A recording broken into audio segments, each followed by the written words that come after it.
Adam, our friends over at Sellhound have outdone themselves. They're giving the Death Piles and Taxes listeners an opportunity of a lifetime. They're going to help us make some money, get rid of that death pile, get your items listed, because you can't sell out of an empty wagon. Man, sell all that you got, kill that death pile. When you go over to Sellhound, use promo code, capital letters, DeathPiles25 to save 25% off of their service. And get out there and start making some money.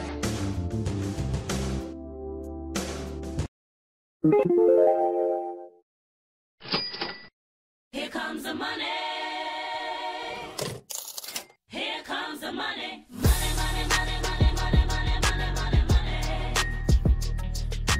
Money, money, money, money, money, money, money, money, money. Money, money, money, money, money, money, money, money, money. Money, money, money, money, money, money, money, money.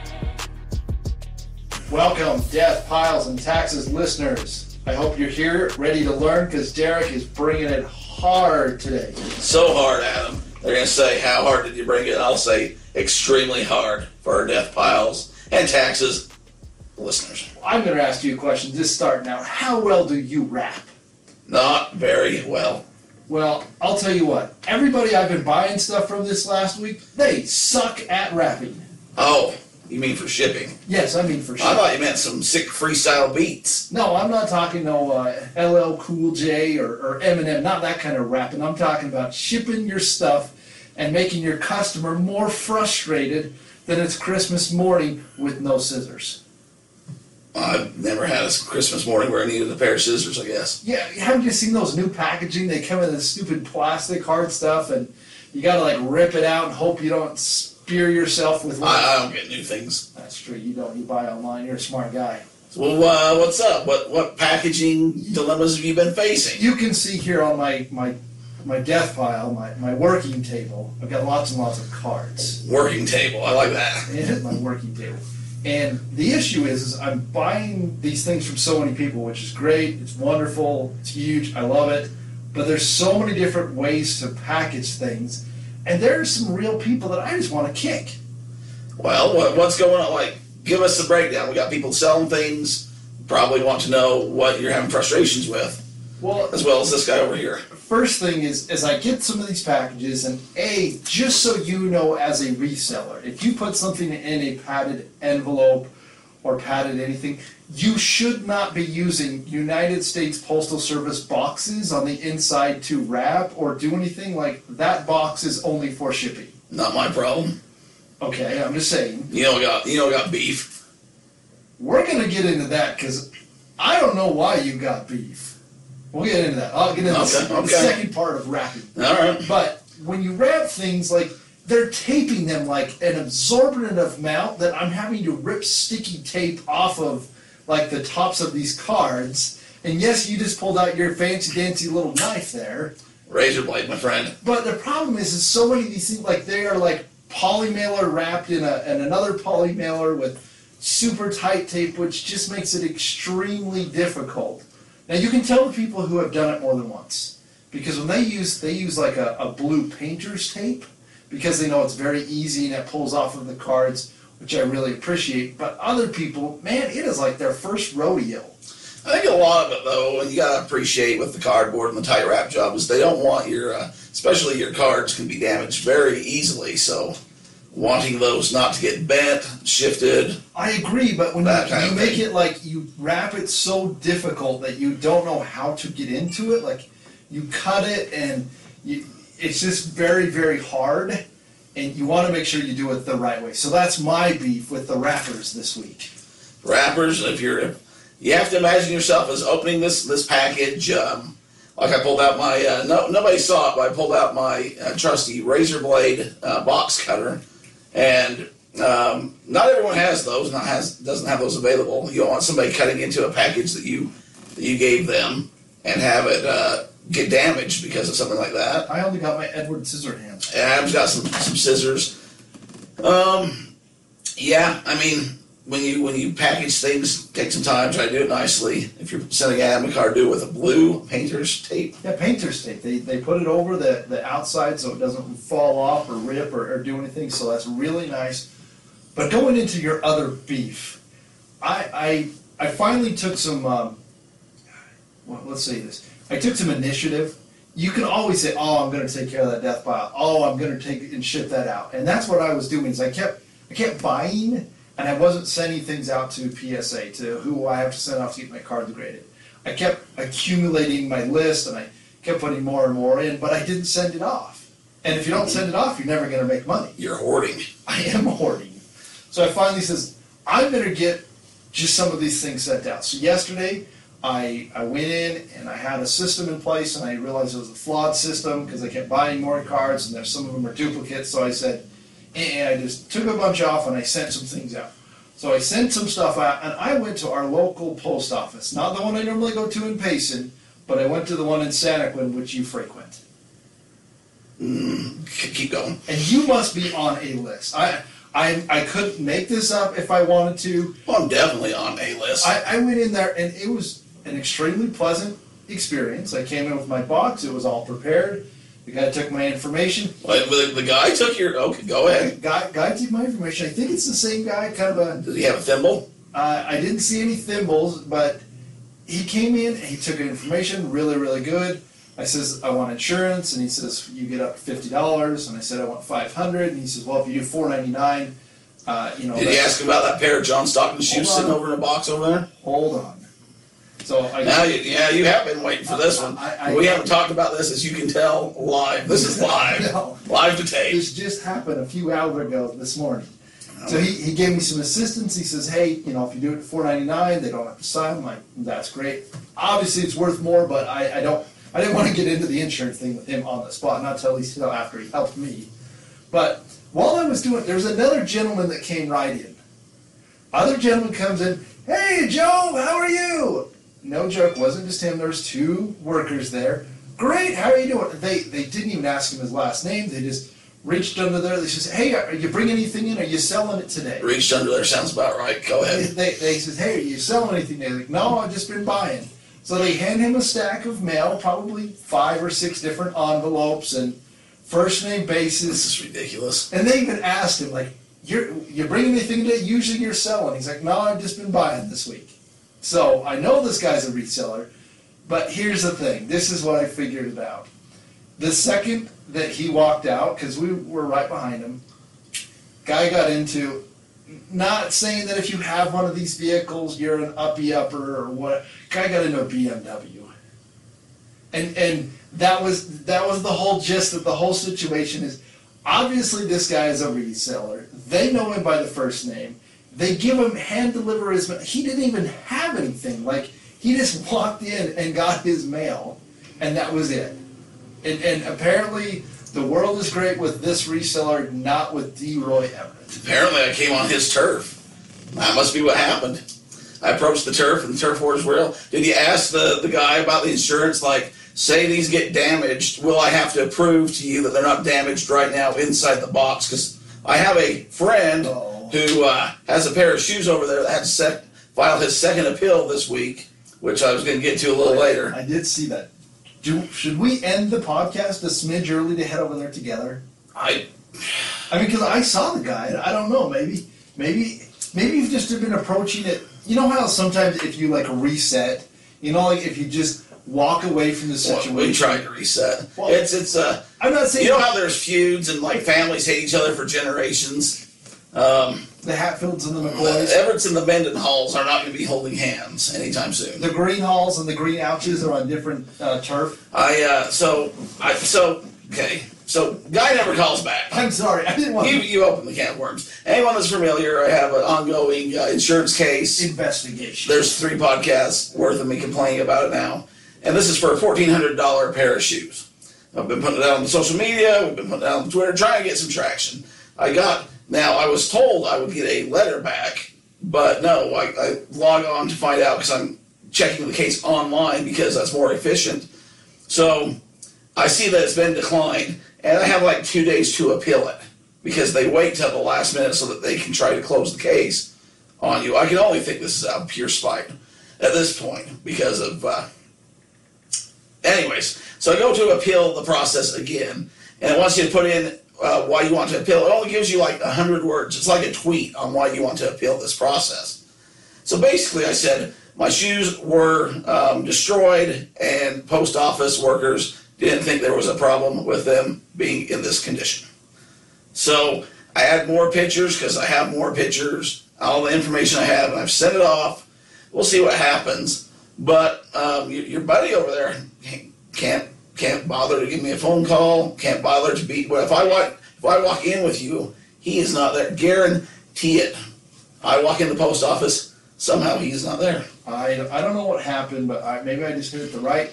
I did go at 9 a.m. on a Tuesday. That might help too. It was one of those weird off things, but And now I was joking about the using the package material correctly. I've been one to say that too. I was a little joke earlier, not my problem because I have a beef with the post office. And I've said on the podcast many times, make friends with your postal carriers, make friends with the post office, do what you can. However, this has got to the point of just ridiculousness with these guys and me. I was going to try something one off on the cuff, but I didn't want to mess it up. Ridiculousness, what? Ridiculousness. As we got into it, let's just see if it works. No. As Derek Everett searches for his lost package's information. It's not lost. I know right where it is. Allegedly, it's been lost for so long. It's been damaged. It's not lost. It's sitting underneath your boy's desk right there. Oh, sorry. That was my attempt to bring in the unsolved mystery. You just fired me up more. I didn't mean to fire it, but If anyone's listening and you don't believe me, whatever, go look at D. Roy Everett and look at the pair of shoes and tell me those are not damaged, because that's what they're telling me. You did a great job. You posted some pictures. You did your best to try and tag everyone and their mom to say, hey, here's what's going on. Let's get the situation. Now, I'm sorry. I didn't mean to fire you up, but I just wanted to let you know what happened this week with me at the post office. That's all well and good until your cards get damaged from PSA. I agree. They send it back to you, and you go back to this guy, and he says, well, why did you only do for $4.99? You should have got a signature confirmation. And you say, because you told me to. And he said, I never told you that. That's not information I'd be given. And he said, okay, well, agree to disagree, but I need my $4.99 back. And he says, well, how do we know those weren't damaged when you shipped them out? That's what happened to this guy. Derek obviously has got some issues going on with the post office, so hopefully we can get that resolved. With one branch of the post office. That's true. A lot of good, hardworking people out there. I know we got people listening to us that deliver for the post office, that work for the post office. Not an easy job. I know it's hard work. This guy's a bum. It did not work out well for Derek, for Eroy. It's been a day already. So sorry about that. There you go. That's how's your wrapping going? So wrap your stuff so that if it gets damaged, I can get my money back. Please do. Please do that. And you get, if you're using priority and stuff, you get free shipment insurance and stuff. And I would recommend using ShipSaver insurance, not USPS. Hey. Just personal experience. So I do get in talk about we're doing a lot of details. I sent off 121 items to PSA this week. That's no small fry. And I've got about at least that much. Again, I've got several orders in, but I'm telling you, I'm filling my wagon, trying to do some things. But I got to ask you a question. I did something fun over the weekend. Did you do anything fun over the weekend? I actually did. I went down to Everett Denny's estate, and we had a nice little barbecue. He smoked up some hamburgers. He had some portobello mushrooms that we put on there. Some other mushrooms. That sounds good. It was good, yeah. I think I'm going to stop and get a thing of mushrooms. I had some over the weekend myself and realized I need more of these. Mushrooms aren't a bad thing. Mushrooms are a good thing. They're underrated. Yes. Oh, now you got me so fired up. Go ahead with what you got. I need to look up something. Sorry. We went to the cemetery again. We enjoy going to the cemetery, checking out some things. We went up to the Salt Lake City Cemetery on Sunday. Looked around, found some ancestors that I didn't even know about. It was actually really, really cool. That's been a really fun thing that my family and I got to do. For not liking ghosts and scary things, you sure hang out at the cemetery. And I knew you were going to ask me that. I knew that you were going to ask me. And you know what I thought as I was walking around? It's because it's daytime. You don't go to cemeteries after the sun goes down. Is that like you don't go in the ocean because that's the shark's home? No, you never can get a shark bite from being on land. I'd love to go swimming. I'll go swimming in the ocean. Well, I'm saying the ghosts don't come out till night. If you don't go to the cemetery till nighttime, it's kind of like you don't go to the ocean the shark. Bingo. Whatever you're saying, Gallagher, I agree with you. Gallagher? Yeah. Start breaking some watermelons on you. I'm just saying, you're busting heads all day today. Well, you better get going with it, buddy. Man, I came in nice, cool, collected. I was listening to calming music to come in here. I didn't want to, I was just letting you know how my day went. I've had a good day today, so. I've had a horrible day. Horrible day. Horrible day. Hold on. I'm trying to find you a joke. All right, I'll just keep waiting. I'm trying to find you a joke. I'll keep the burden of carrying the podcast. Okay, I mean, well, that's what I'm used to doing. Well, my back needs a little. I took off my my weight belt that I lift. When you lift heavy, you have to have that. Your weight belt. You have to have that belt on so you can carry some more weight on yourself. Oh, okay. No. So this morning, I'll just give you a shot.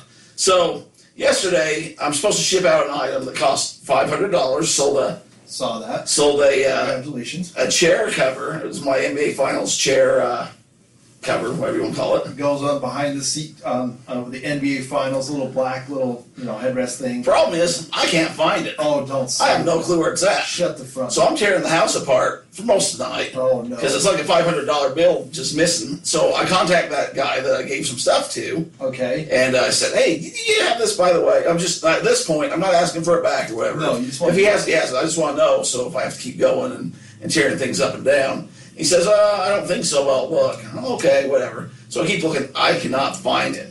That is not like $500. That is a $500. $500, and I go through all my Jerry Sloan stuff multiple times, get my wife involved.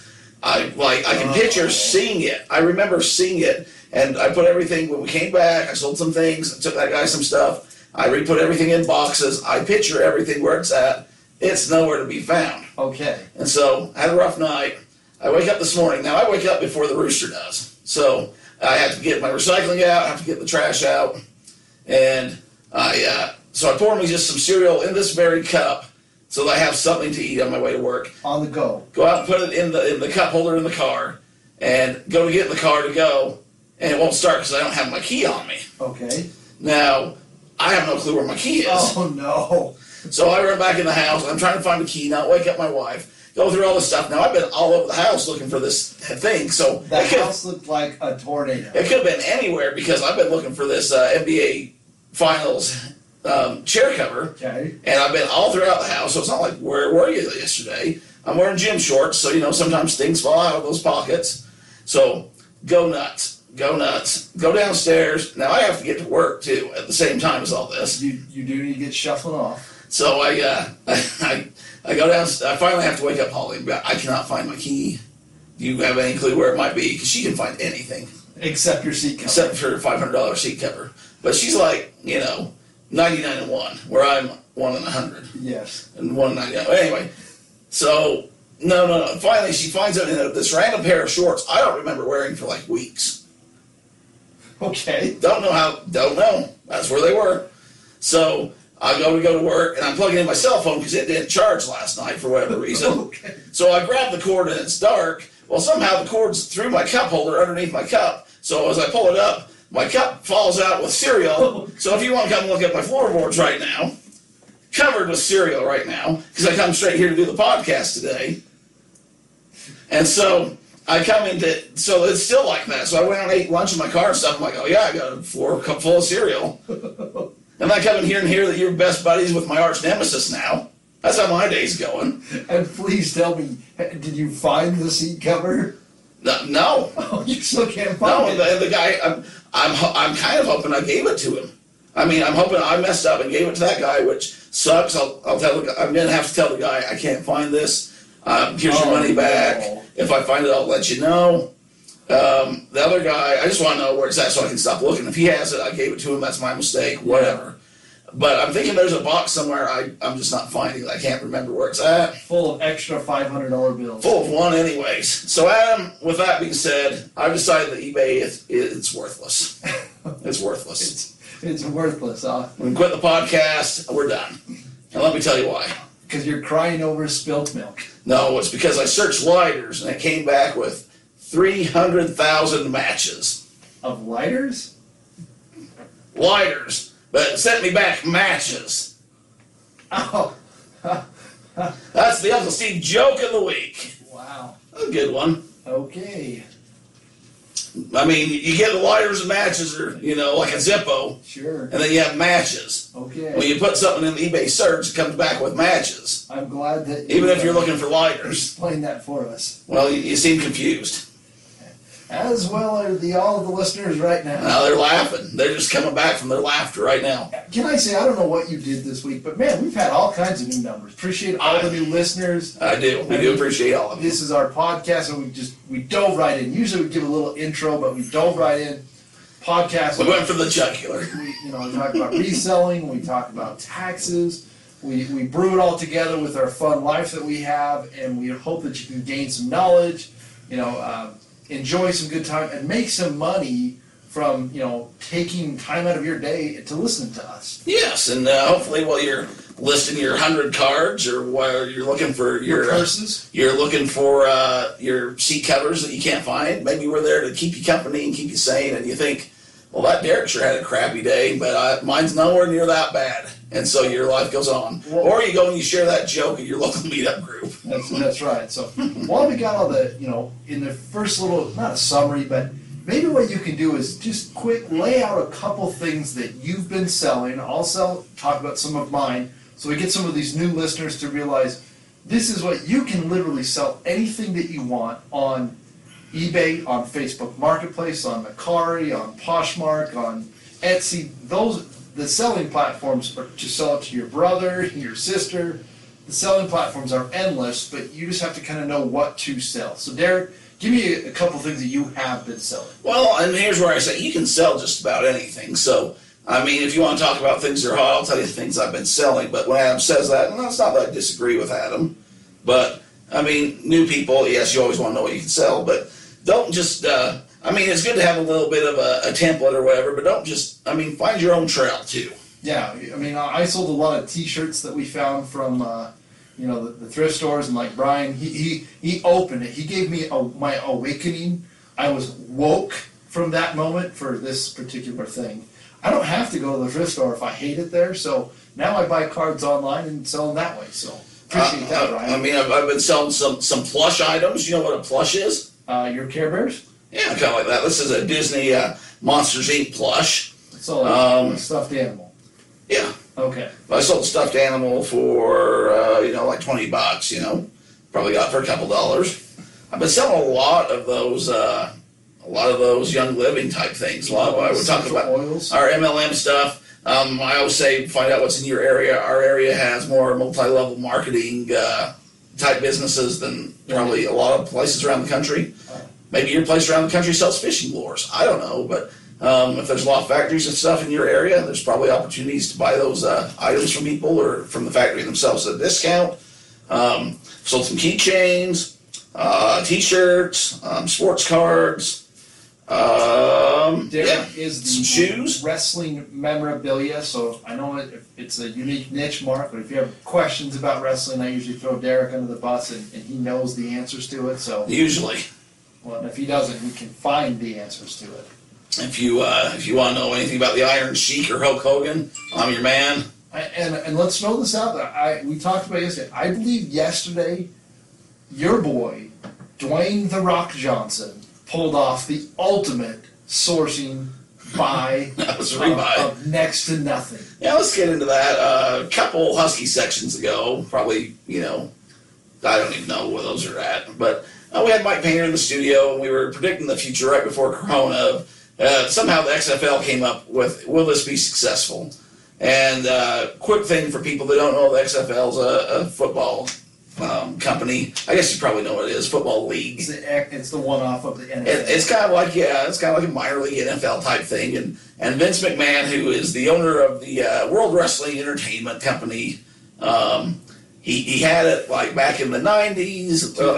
2001, and it failed. He put in a lot of money and time this time, and I think the only reason it failed this time was due to coronavirus. Yes. Ratings were pretty good, had a lot of distribution, had some teams set up, people were actually enjoying it. It was kind of a surprise hit. Then the coronavirus gets here, and people can't go to games. I think, my opinion, I'm not Vince McMahon, should have just kept playing in empty arenas, been the only game in town. They decide to fold up, it goes bankrupt, and it goes to bankruptcy court. Well, Dwayne "The Rock" Johnson, who has some ties with Vince McMahon, of course, as a wrestler, but also is a very smart businessman, has a lot of football ties, played football at the U, Miami. The second U. He was behind a guy named Warren Sapp, who went on to have a pretty good career. Stellar. So he went off to, he played at Calgary in the CFL, so he has a football background, has some knowledge in that. He's done a lot of movies, obviously made a lot of money, but he's done sports themes. He has the Ballers HBO show. I guess everyone probably knows who Dwayne "The Rock" Johnson is at this point. Maui. I mean, come on, Maui. Anyways, the XFL is up for, it's basically going to go to bankruptcy court, and he snuck in there with a group of guys and said, we'll give you $15 million for it. Now, what he's getting for $15 million, I'm not sure if it's just the names, if it's an actual organization still put together. I don't know if it's just copyrights, but last year along with Vince McMillian, he'd like that name, dumped over $100 million of his own dollars. He was selling a lot of stock, and he put well over $100 million into this just a year ago. So that is a pretty good pickup as far as sourcing goes. It definitely wasn't. Here's the interesting part, and we can all relate with this. I didn't know this till just as I was looking it up. Do you know who one of his partners are of the new XFL, the buying group? I know there's a few in there. I don't know. His ex-wife. Oh yeah, him and his ex-wife. Well, they had is it $7 production? So him and his ex-wife, when The Rock got signed to his WWE contract, he had, I think it's $7. He had $7 in his pocket at the time. So now his entertainment, his company's called $7 Production, and him and his wife are partners in it. They've since went their own way, but they still have business partners, still work together. They're business partners. Good working relationship. So hey, if it works for you, it works for you. That's all about it. That's interesting. So all I meant is he bought really, really low, and yes, $15 million is an extraordinarily large amount of monies, but when you're getting something for $15 million that somebody's put hundreds of millions of dollars into, I mean, it's worth the shot, right? And if your average revenue for a year is probably, I don't know, 50 to 100 million, it's like Adam, when he goes out there and buys that BMW and shows off for the post office guy. Oh. I show up in my little Prius, and they don't think I deserve to be treated like a gentleman. Wow. I do not have a BMW. I have a 2007 Titan. Nissan Titan. Good thing you didn't see you roll up in that.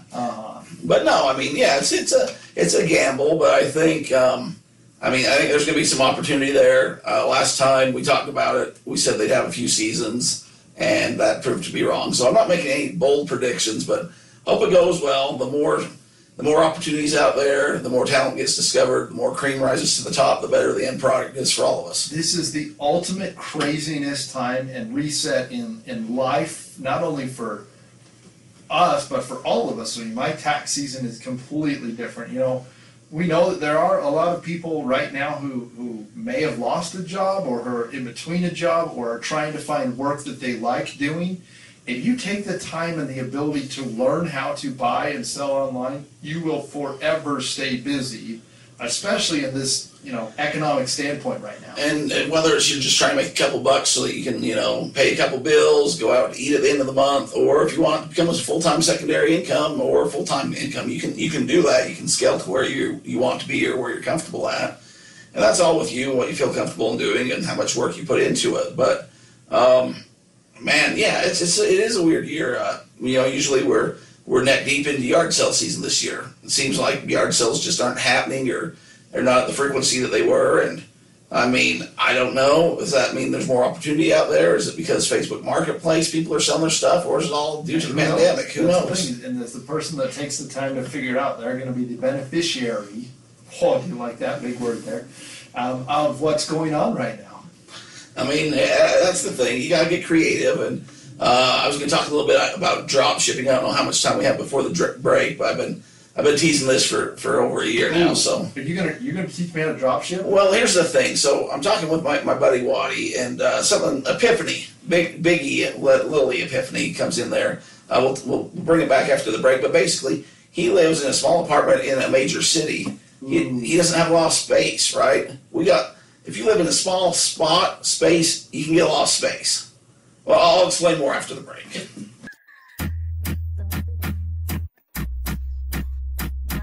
There's a reason we call this the DeathPiles and Taxes podcast. Why do we call that, Adam? Because for the rest of your life, and even the year that you die, you have to file your taxes. Well, I got a guy that does that for me. That's right, because here at Adam Up Accounting, that's what we do. We take care of taxes. We're very familiar with online retailers. Even if you're listening because you enjoy the sultry sounds of Derek Everett, we will take care of your taxes. Check us out online, adamupaccounting.com. The social medias, we will help make sure that you file your taxes timely and enjoy the process.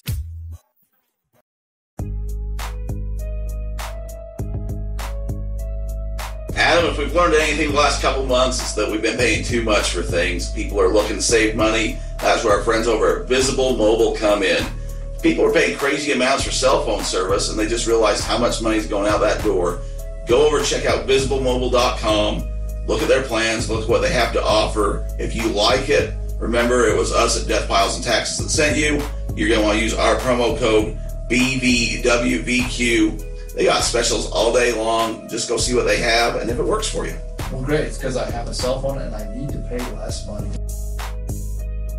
All right, D, are you going to drop some knowledge on me? Man, I forgot. I put my headphones on. You blasted my ear canals. Sorry, I'm just trying to get heavy with it, Mr. Dropper. So, we have so much to do, and we're going to do so much, and then once we start rolling, everything clicks in my head of what I was going to do and talk to you about during the break. And you sound like Willy Wonka. I feel like Willy Wonka. I feel like more like Willy than the Wonka right now. Maybe I could use some of Willy's Wonka to get feeling normal. Adam, is that phone call important? It's somebody from Los Angeles. So before the break, and before Adam took that call, it's going to put him on every scammer's list for the next 2 weeks. Aren't you going to edit that out? I don't know. We'll see. See if you heard that or not. It's kind of fun. So that means I have to go through it and listen to it all. I thought it was going to be Shark Tank. I've just been waiting. Shark Tank. Oh, speaking of Shark Tank, we got to get into that someday too. Mike Tyson in the Shark Tank? Not quite. But, so, before the break, we're talking about space and drop shipping. So, have a buddy, have a guy that listens to the show. I know there's more than just him, but he lives up in Seattle and he lives in an apartment, right? So space is very limited. And if you want more space, it's going to cost you a lot more money. Me and you live out in the middle of nowhere countryside, and space is kind of, I mean, if you want a... We're not quite out in the country. I mean, we live off the major interstates. You're rural. Rural. You get a rural home? Yes. Well, compared to Seattle, we're very small. Yes, compared to Seattle. Yes. This is what I was doing. Well, and if you want to go out further into the country, you can get you a lot more space too, right? Yeah, the further away from the epicenter, the more room you have. How much, if you wanted to go get you a storage unit, would it cost you? Where, here? Yeah, just roughly. $100 maybe? Maybe $100 a month. 50 to 150, depends on how big. And how big a space? I mean, 10 by 10 to 10 by 30, pretty good size. it's a pretty good size. Now, if you're in major cities, Oh, now you find like $1,000. so if you're trying to resell and you're saying, yeah, this is all good, I can go, because in the cities, especially some of the nicer, bigger cities, have more opportunities. You have sourcing-wise, you can find a lot. Like you go on vacation, there's times like if you go to Seattle, you have a lot of those companies around there. Your Amazon, Nintendo's up there. You got Starbucks. You got a lot more sourcing opportunities than we have in Santa Quin, Utah. And this is the same in LA or New York. I mean, the bigger the city, the more opportunities there are for sourcing and finding things. True. But the problem is, to store it, you don't really have the house, you don't have the square footage that somebody has in the smaller town or city as we do. So, a lot of people in this scenario choose to drop ship. Also, people that just don't want stuff in their house or don't really care or want to get into the thrift stuff, the yard sale stuff. And what I mean by drop shipping is, I'll give you an example of when I started what I did. Okay, so you have done drop shipping in the past, is that correct? A form of it. Or is this just a hyperbole of No. what may or may not go on? No, I've done this before. So when I first started, now this is something that eBay since came out and does not want you to do. They don't allow you to drop ship now? They allow you to drop ship, just not the way I was drop shipping. They don't like you to do. I would go to Amazon.com. I would find an item on Amazon, and I would say, okay, that bounce house or swimming pool or whatever is $800. I'll go put that on eBay for $150 or $200. If somebody buys it, I will ship it from Amazon to their address, and I don't have to touch the item, and I make $50 or $100. Great idea. And so by doing this, you don't actually have the inventory, and you don't really have to put up the cash until the item actually sells in most cases. However, people were getting packages from Amazon through eBay, and eBay doesn't really like that. Now, you'd throw in a receipt, a gift receipt, so it doesn't have the price on it. So when somebody gets it, it says, oh, this was a gift from Johnny, hope you enjoy your day, instead of, hey, this was bought on Amazon for $100. And they think, well, I spent $150 and got this through eBay. So if you want to do that, you can try it. I'm just telling you, eBay does not like that. So that's what you used to do, but you no longer do that. Now, there's other places. There's a million places to buy online.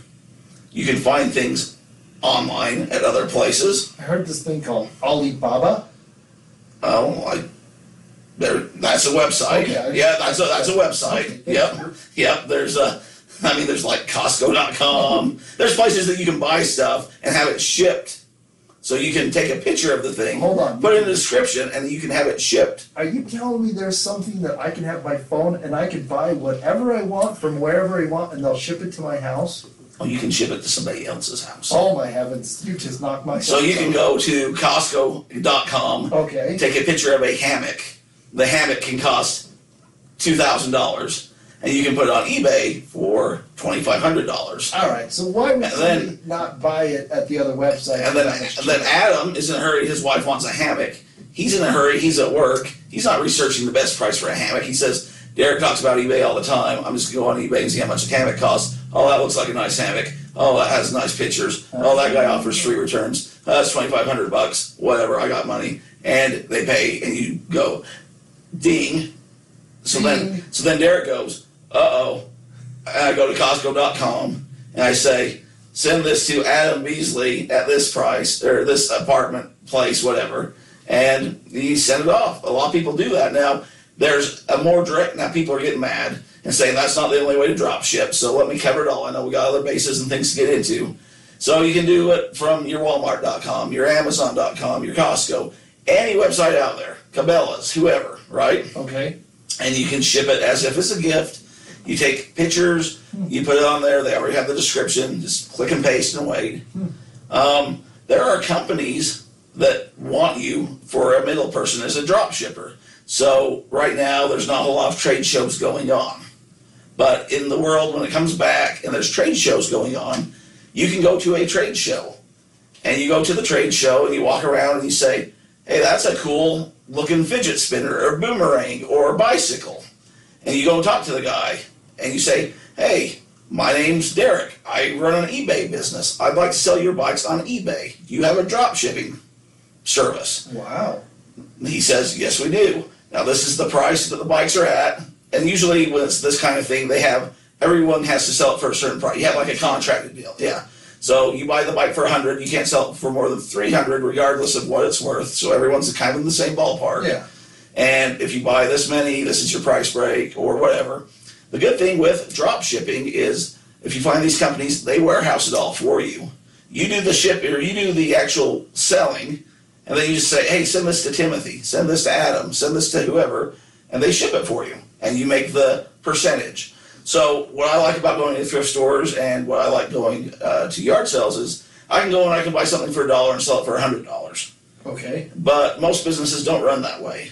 Yeah, especially as a drop, you have a limit. So being a drop shipper, you're more of a real business where like a Walmart or a Costco says 15% markup or margin or whatever on their product, right? MSRP. So you go there, you're going to have to say, okay, I'm going to have to spend, some money here. I'm going to have to pay the bills back because I sold that hammock for $2,500, but I owe Costco $2,000. So I might only make $500, or I might only make $20, or you figure that part out beforehand, and you have your eBay fees still. You still might have returns. You have to figure all this out. Yeah. But I was very successful at selling bounce houses. That was one of the things I found that moved pretty fast and did good for me was those bounce houses that they have for kids' parties. I was able to find them on Amazon at the time for, it was a few $100s, and I was probably selling for $40 or $50 more. And I figured if anything gets returned, it gets returned to Amazon. So I was paying my eBay fees out of that, but I was selling bounce houses for a while. And then I decided, I'm shelling out a lot, I'm making 40 or 50, which is great, but I want to be making more, so I went more into this route, which has been good for me. But the nice thing was, you don't have a back room full of bounce houses, you don't have an apartment full of things, you don't have to buy that storage unit.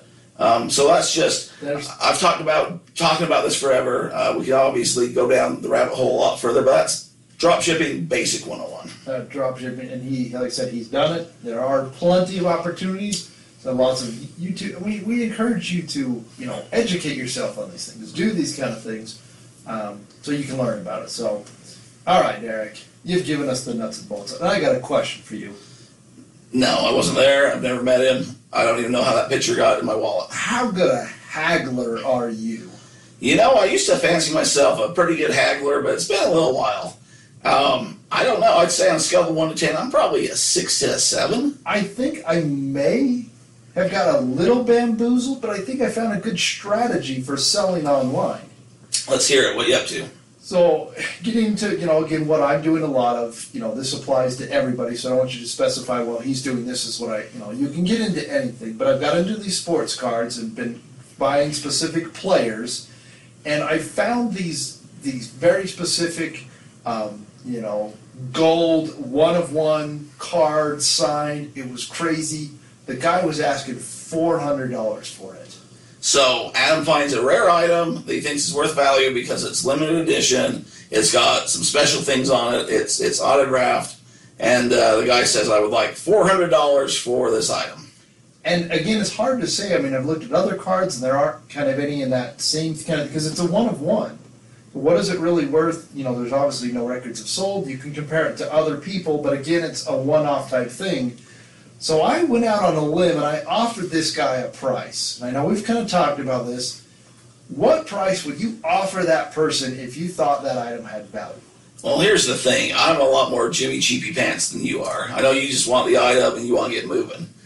How much would you offer the guy?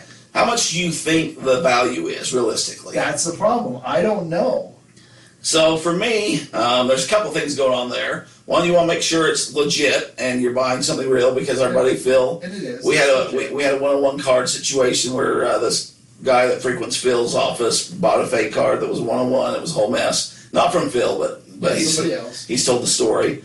That's the thing. If I think there's value to it, now I'm gonna have to get it graded. I'm gonna have to hopefully come. That's the thing. You don't know what's gonna come back graded.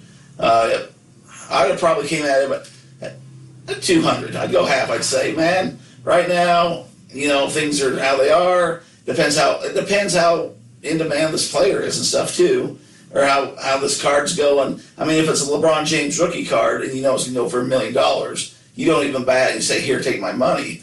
But if it's a lesser known or more of a gamble, you have to start somewhere. I will say this. Spot on. I offered the guy $200, and he took it within about 20 minutes. Took about 20 minutes? So then my question becomes, God, did I offer too much? Yeah, that's the thing. Sometimes that's the same with when you're at yard sales, right? You're looking around, you find that item, and you're kind of putting your strategy together, and you say, hey, I'll give you, $4 for it. And the guy says, okay. And you're like, well, what, you took $250? Or the same with this. So 200, and then you're like, well, you took 150, 175? So it was.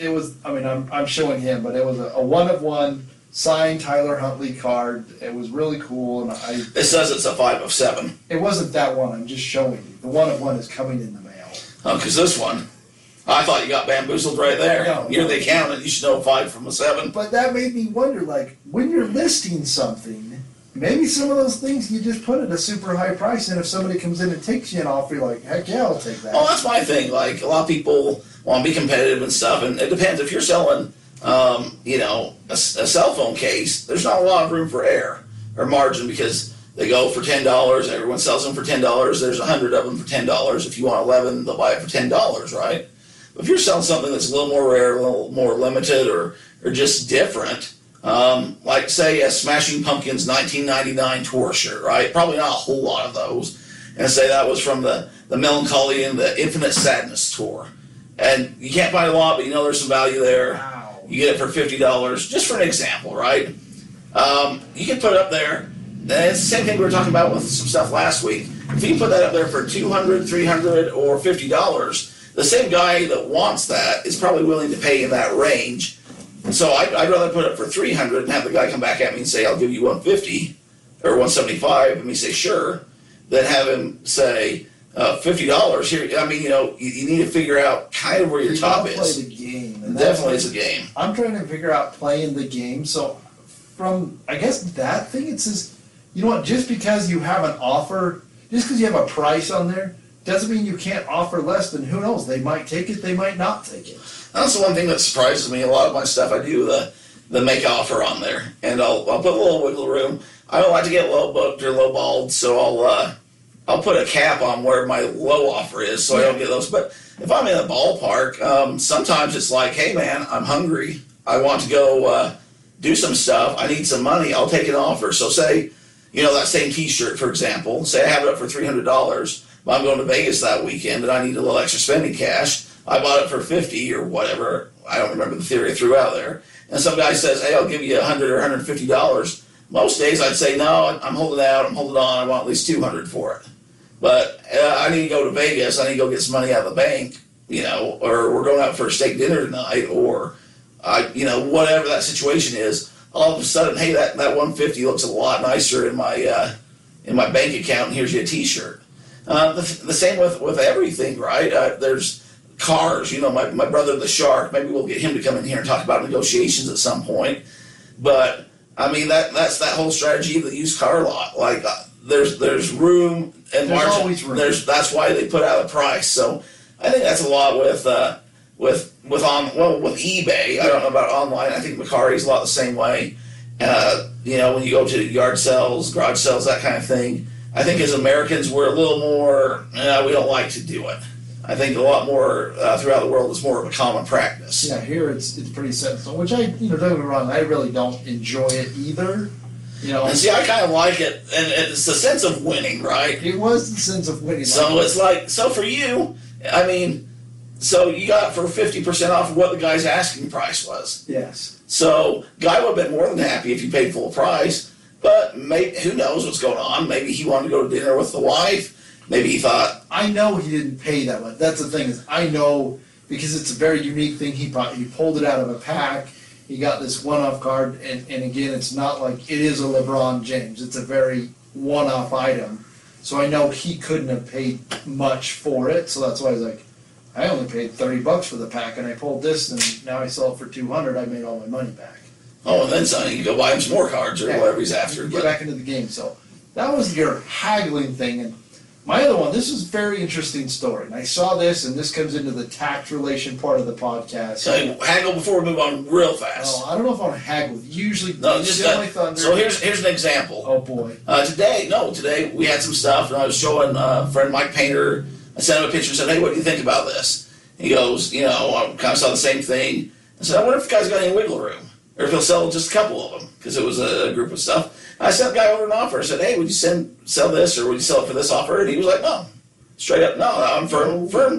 But you don't know unless you ask. That's where I'm at. So with the haggling and stuff, even if before you purchase it, it doesn't hurt to say, hey, are you willing to negotiate? Are you firm? I hate when people come in and say, how low will you go? Because I go, how much will you pay? Yeah. So approach it kind of like, hey, what ballpark, where are we at? You can kind of negotiate that way. And if they say, no, we're not going to do it, cha-ching, I'll buy it anyways, maybe. Who knows? But it does not hurt to ask. I will tell you, I've had a lot of fun buying, and I'm waiting because I want to do the selling, because then that's where it really hits home. So. Okay, I derailed you off that. Oh, no, you're good. That was a good point. I was just trying to... I'd forget that. I was trying to haggle with you to let you know that, there's wiggle room in this podcast relationship. That's usually how it goes. But the tax portion, I saw this unique, fun story.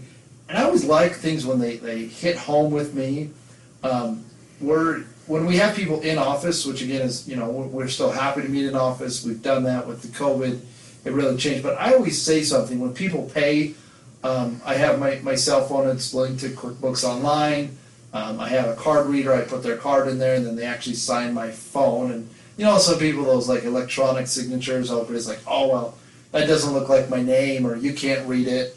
They always ask me that, and I says, I don't care. It could say Mickey Mouse. As long as it goes through, I'm happy. I heard about this. That's literally what I say. I don't care. It could say Mickey Mouse for all I care about. But apparently, if you live in Rhode Island, Walt Disney and Mickey Mouse signed your refund check. I heard about this. Can you believe that? Mickey Mouse is still writing checks. Now, how they got Walt Disney, I don't quite know.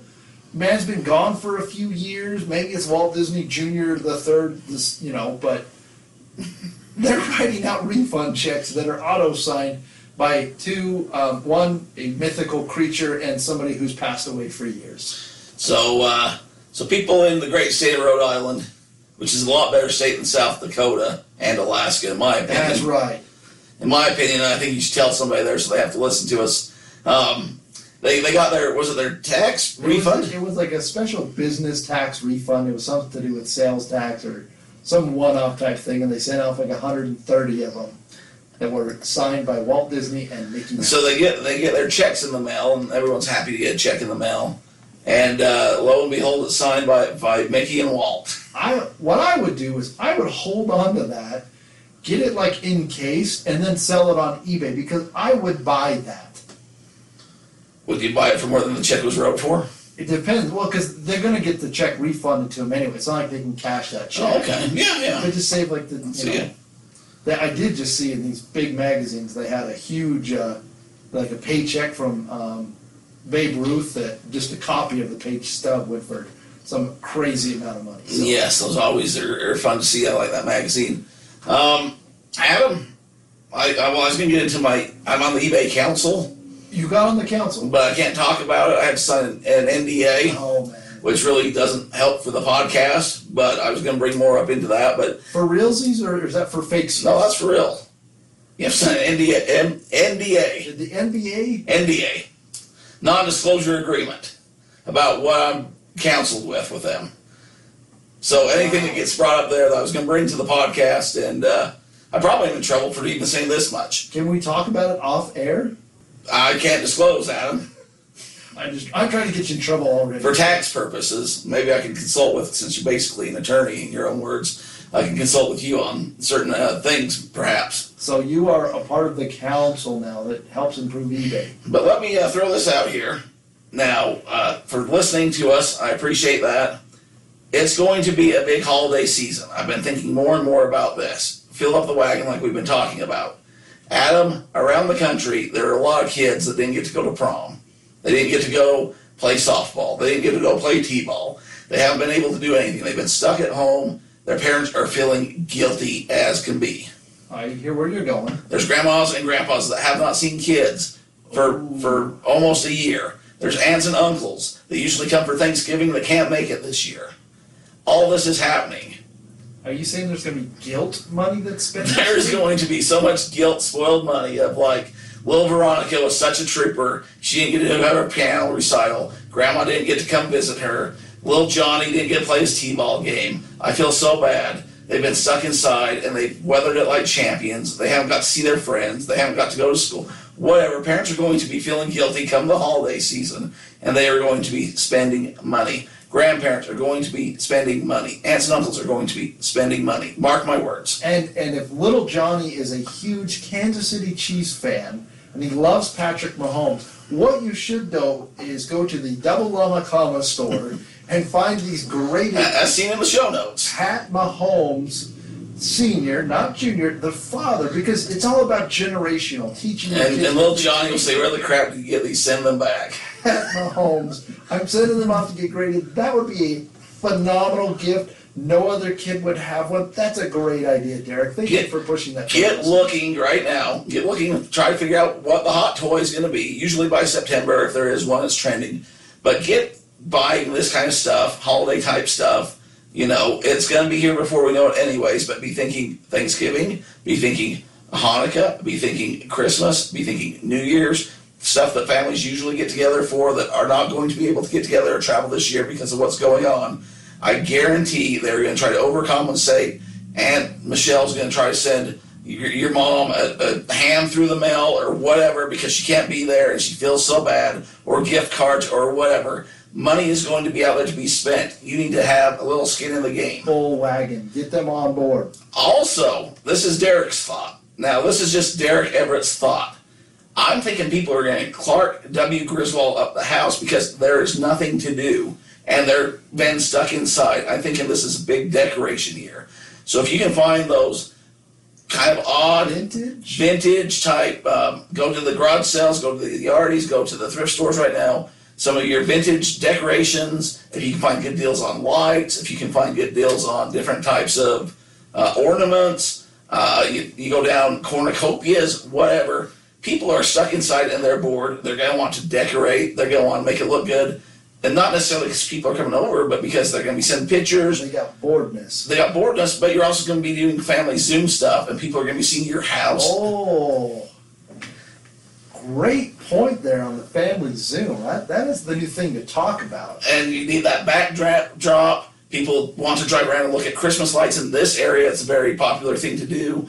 People are going to be wanting to put on spectacles and shows because they haven't been able to do anything. So when you're out and about, you're going to want to be that cool house on the block. I mean, Halloween might not be the parties and not the costumes, but the decorations and just parents feeling guilty about their kids being trapped inside, not being able to participate in everything.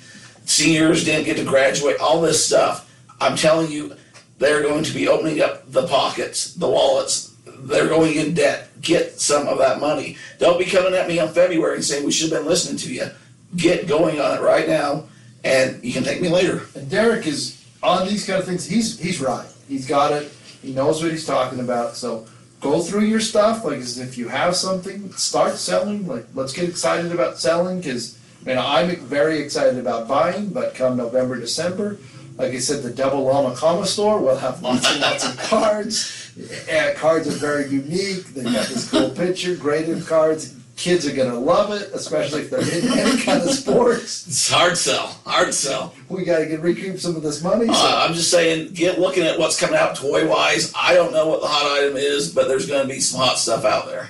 There's money. There's going to be a lot of money this holiday season. And it's either going to be at the Double Llama Comma store or at the Johnny Lingo store. They might even do the second stimulus. I know we've talked about that and stuff before. If this all lines up, make lemon out of lemonade, lemonade out of lemons. Just fill your wagon so that you can sell.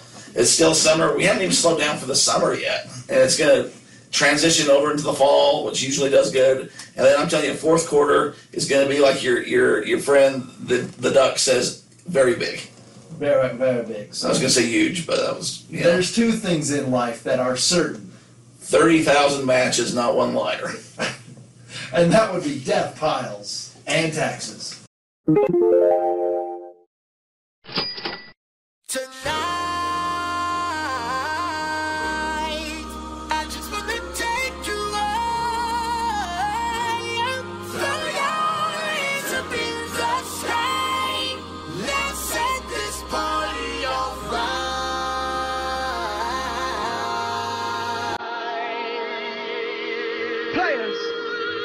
Put your pinky rings up to the moon.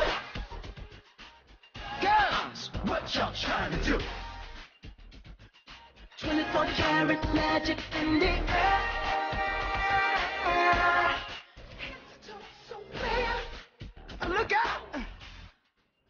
Pop, pop, it's showtime. Showtime. Guess who's back again? Oh, they don't know. Count. I bet they know as soon as we walk in. I'm wearing Cuban links, designer mix, Inglewood's finest shoes.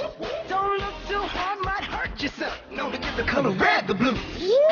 Come. I'm a dangerous man with some money in my pocket. Keep up. So many pretty girls around me and they're waking up the rocket. Keep up. Why you mad? Fix your face. Ain't my fault they all be judging. Keep up.